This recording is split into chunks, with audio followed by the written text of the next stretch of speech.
تو اس لیے حضور نے فرمایا کہ اللہ کے راستے میں صدقہ کرو، خیراتیں دو، تاکہ اللہ کی ناراضگی دور ہو، اللہ کی خوشنودی حاصل ہو اور جہنم سے بچو۔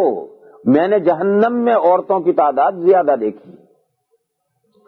جب حضور اکرم صلی اللہ تعالی علیہ وسلم نے یہ بات بیان فرمائی تو جب ہم سبق میں کوئی مسئلہ بیان کرتے ہیں تو ہمارے طالب علموں کے سمجھ میں نہیں آتا ہے تو ہمارا طالب علم فوراً کوشچن کرتا ہے، سوال کرتا ہے، اس مسئلے کو پورا گہرائی میں اتر کر کے سمجھنے کی کوشش کرتا ہے۔ تو حضور کے زمانے میں جو عورتیں تھیں وہ تو عیدگاہ میں آئی ہیں مسئلے سیکھنے کے لیے، وہ تو طالب علم ہے درسگاہ کی۔ تو جب حضور نے یہ ارشاد فرمایا تو ایک عورت کھڑی ہوئی، عورتوں کے مجمع میں سے ایک عورت کھڑی ہوئی، حضرت بلال یہ بھی حضور کے ساتھ تھے۔ حضرت بلال یہ کہتے ہیں کہ کون عورت تھی یہ میں نہیں جانتا، لیکن اس کے ڈیل ڈول سے یہ انہوں نے کہا کہ ایک لمبی عورت تھی، لمبے قد کی عورت تھی اور موٹا بھرا ہوا بدن تھا، موٹا بھرا ہوا بدن تھا، لمبے قد کی عورت تھی اور ایسا معلوم ہوتا تھا کہ جیسے مزر قبیلے کی عورت ہو۔ میں کون تھی نہیں معلوم۔ دیکھو تمام بہنیں اس پر غور کریں کہ وہ مجمع میں سے جو بہن کھڑی ہوئی ہے اور کھڑی ہو کر کے سوال پوچھ رہی ہے، کیوں حضور دور ہیں، بیٹھے بیٹھے پوچھیں گی، حضور تک آواز نہیں پہنچے گی تو وہ کھڑے ہو کر پوچھ رہی ہیں، مگر وہ اس حال میں اتنے پردے میں ہیں، اتنے پردے میں ہیں کہ حضرت بلال اس عورت کو نہیں پہچان سکے کون عورت ہے، اللہ جانے کون ہے۔ انہوں نے پورا نقشہ کھینچا کہ لمبے قد کی تھی، بھرا ہوا بدن تھا، قبیلے مزر کی عورت ہو ایسا محسوس ہوتا تھا، مگر کون عورت کی حضرت بلال نہیں پہچان سکے۔ دیکھو پردہ یہ ہے۔ اس عورت نے کھڑے ہو کر پوچھا کہ یا رسول اللہ، جہنم میں عورتوں کی تعداد زیادہ کیوں؟ کیا وجہ، ریزن کیا ہے؟ کہ اللہ کی مخلوق مرد بھی ہیں عورتیں بھی ہیں، اور مرد اور عورت انسان کے دو پارٹس ہیں، پھر مرد کم عورتیں زیادہ کیوں؟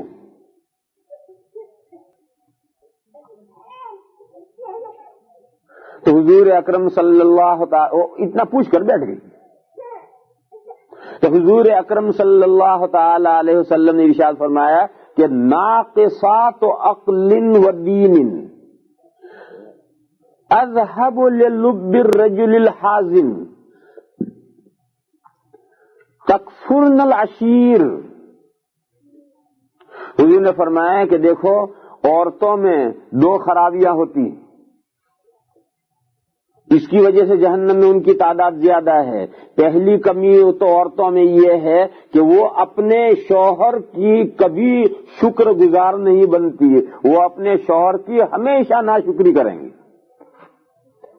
اور ساری دنیا کو تھینک یو کہہ لیں گی، مگر اپنے شوہر کو تو وہ کپڑے دھونے کی تھپکی سے تھینک یو کہیں گی۔ کپڑے دھونے کا وہ تو ہوتا ہے، لکڑی ہوتی ہے، پتہ نہیں گجراتی میں اسے کیا کہتے ہیں، اس سے تھینک یو کہیں گی، اور ساری دنیا کو تو زبان سے تھینک یو کہیں گے، مگر اپنے شوہر کو تھینک یو نہیں کہہ سکتی۔ یہ ایک کمی ہے عورتوں کے اندر، اور دیکھو یہ سبھی میں کمی ہوتی ہے، تمام بہنیں بھی سوچیں، مرد بھی سوچیں۔ دیکھو اگر ہم سڑک پر چل رہے ہیں اور ہمیں ایک آدمی مل گیا اجنبی،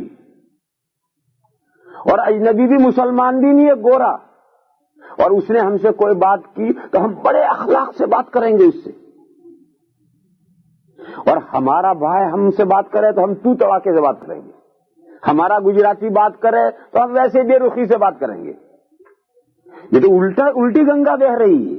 آدمی کو اپنے بھائی سے زیادہ اخلاق کا برتاؤ کرنا چاہیے، اپنے وطن والوں سے مسلمانوں سے اس کے بعد نمبر ہے، اور غیر مسلم ہے اس سے بھی اخلاق کا برتاؤ کرنا وہ تو تیسرے درجے کا ہے۔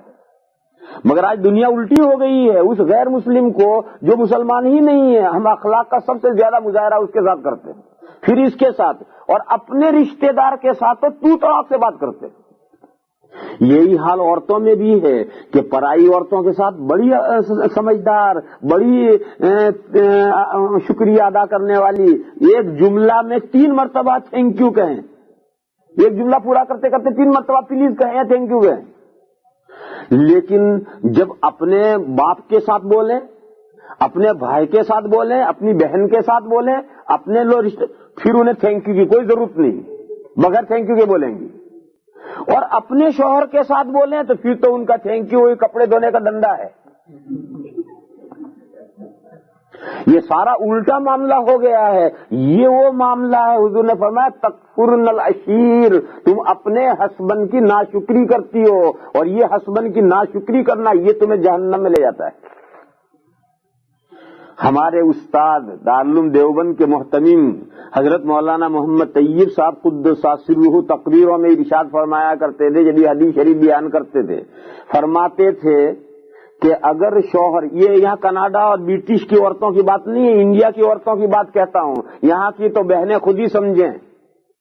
ہم اپنے ہندوستان کی پاکستان کی وہ بات کہا کرتے تھے کہ ہندوستان پاکستان میں اگر ایک شوہر زندگی بھر عورت کے ساتھ بہترین سلوک کرتا رہے، اس کی ہر خواہش پوری کرتا رہے، اپنی ساری کمائی اس پر خرچ کر ڈالے، قرض لا کر بھی اس کے پر خرچ کر ڈالے، اس کی تمام پہننے کی، کھانے کی، پینے کی تمام ضرورتیں پوری کرتا رہے، اسی میں زندگی گزر گئی. ایک دن اس نے کہا کہ میرے لیے دوپٹہ لائیو. اتفاق سے شوہر کے پاس میں پیسے نہیں، اس نے کہا کہ آج لاؤں گا، کل لاؤں گا. وہ پیسے کا بیچارہ انتظام نہیں کر سکا. آخر اس نے بیوی سے کہا کہ میرے پاس پیسوں میں گنجائش نہیں ہے، اگلے مہینے تنخواہ ملے گی تو لاؤں گا. بس بیوی روٹ کر کے بیٹھ گئی، ناراض ہو کر بیٹھ گئی، اور کیا کوسے گی نہ تیرے گھر آ کر میں نے سوکھ اور چین دیکھا ہی کب ہے. یہاں سے شروع کرے گی کہ تیرے گھر آ کر میں نے سوکھ اور چین دیکھا ہی کب ہے. 2 چیتھڑے اور 2 ٹھیکرے ہی میں نے دیکھے ہیں. تیرے گھر میں تو میں نے 2 چیتھڑے اور 2 ٹھیکرے ہی دیکھے ہیں. یہاں سے شروع کرے گی، اور پوری زندگی بیچارہ شوہر سارے احسانات اس پر کر دیے، ایک جملے میں پانی پھیر دیا کہ تیرے گھر میں آ کر میں نے سکھ اور چین دیکھا ہی کب ہے. یہاں تو 2 چیتھڑے اور 2 ٹھیکرے میں نے پائے ہیں.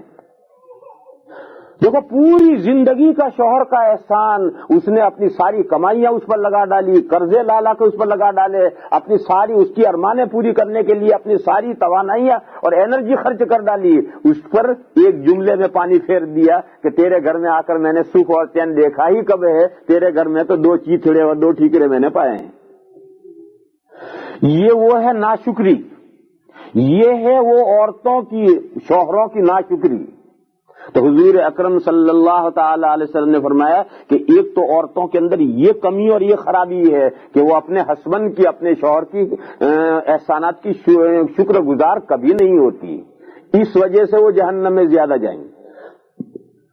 یہ حدیث سنانے کا مطلب کیا ہے؟ مطلب صرف حدیث سن لینا نہیں ہے میری بہنوں، اس کا مطلب یہ ہے کہ یہ جو کمی ہمارے اندر ہے جو ہمیں جہنم تک لے جا سکتی ہے، یہ کمی اگر ہم میں سے کسی بہن کے اندر ہے تو اس کمی کو دور کرو اور جہنم سے بچنے کا سامان کرو اور جنت میں پہنچنے کا سامان کرو. یہ حدیث سنانے کا یہ مقصد ہے. حدیث سن لی اور ہماری بے ڈھنگی کی زندگی گزرتی تھی ویسے ہی گزر رہی ہے تو پھر کوئی فائدہ نہیں حدیث سننے کا. حدیث سننے کا مطلب یہ ہے کہ آدمی اپنے گریبان میں منہ ڈالے، اپنے آئینے میں دیکھے کہ میرے اندر کمی ہے. یہ جو حدیث میں حضور اکرم صلی اللہ تعالی علیہ وسلم نے کمی بتائی، یہ کمی میرے اندر ہے یا نہیں؟